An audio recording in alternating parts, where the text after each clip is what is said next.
notre époque est particulièrement rude et notamment qu'il y a beaucoup de phénomènes qui sont fatigants.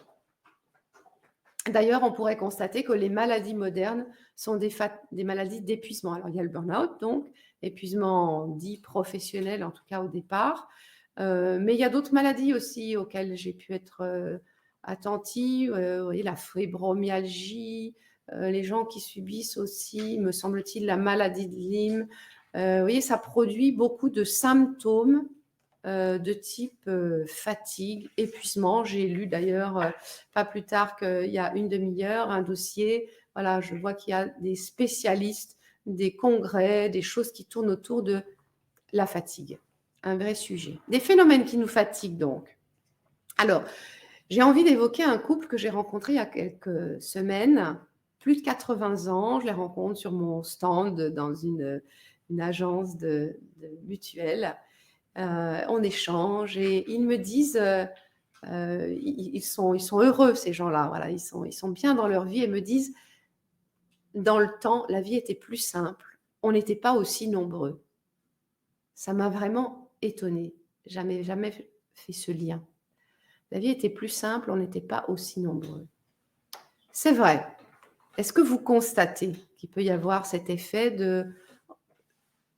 d'être très nombreux, d'être... Par exemple, j'habite aujourd'hui dans une petite ville, 18 000 habitants, dans une copropriété spacieuse, arborée. Je vais en ville à pied, j'y croise beaucoup de gens que je connais. Oui, c'est un grand confort, j'en ai conscience.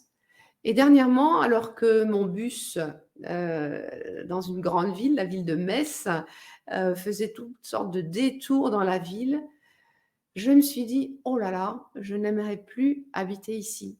Tellement de maisons les unes à côté des autres, tellement loin l'espace où il y aura un petit peu plus de verdure encore que dans la ville de Metz, il y a beaucoup de verdure. Voilà, j'ai eu cette prise de conscience, oh là! Alors que dire de Paris? Vous voyez? Il y a des gens aussi qui finissent un jour par, malgré tous les avantages de Paris, sentir qu'ils ne respirent plus à Paris, qu'il y a trop de monde. Voilà un premier phénomène.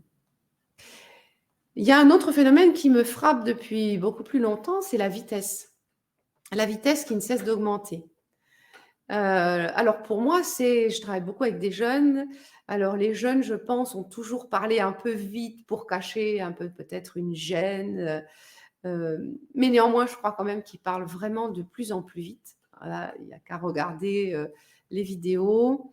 Je ne suis pas sur TikTok, vous peut-être, mais voilà, ça va à toute blinde et moi, j'avoue, je n'arrive plus à suivre. Moi, je chante et j'anime le chant.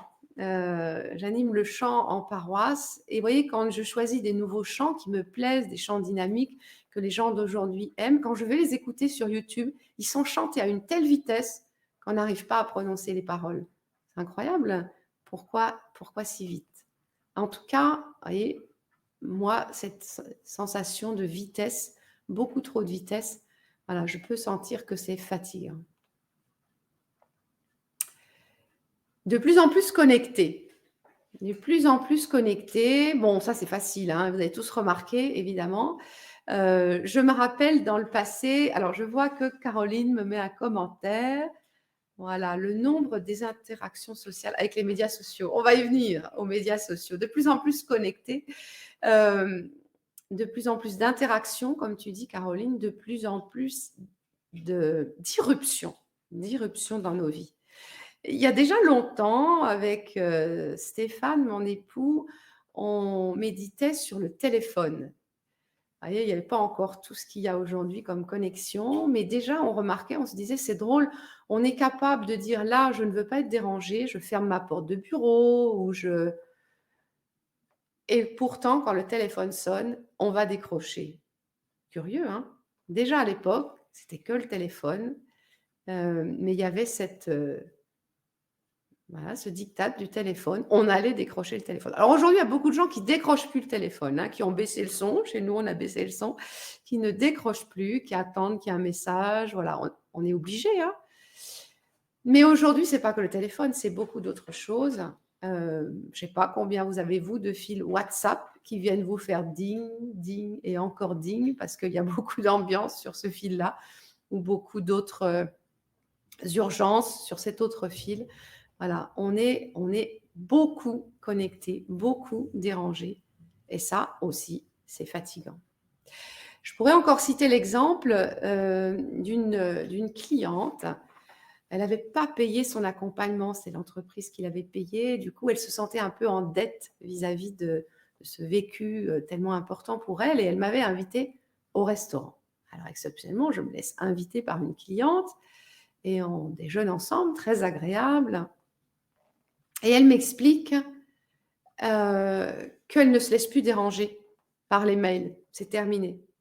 En même temps qu'elle m'explique ça, elle est moderne, elle a déjà à l'époque une montre connectée et elle regarde sa montre.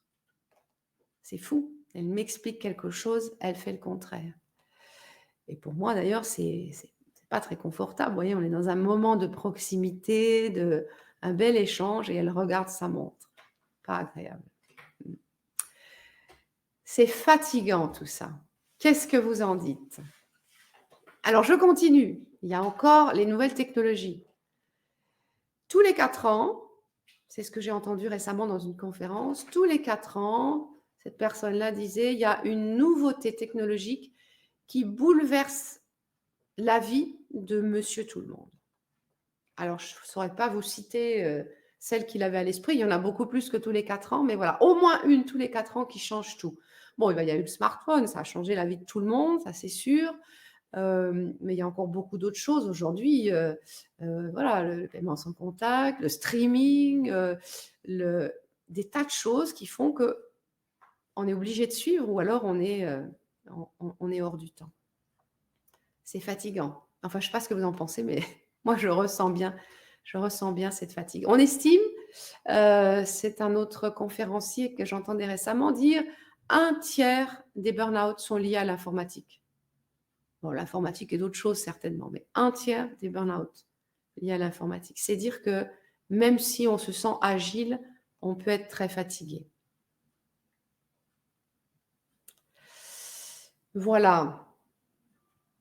Dans le temps, c'était plus simple, la vie était plus simple. On était moins nombreux, on n'était pas autant poursuivis par toutes sortes de connexions. On avait moins de choses à apprendre sous peine d'être périmés. Voilà. Moi, je pense que sincèrement, ça contribue à nous rendre fatigués, fragiles,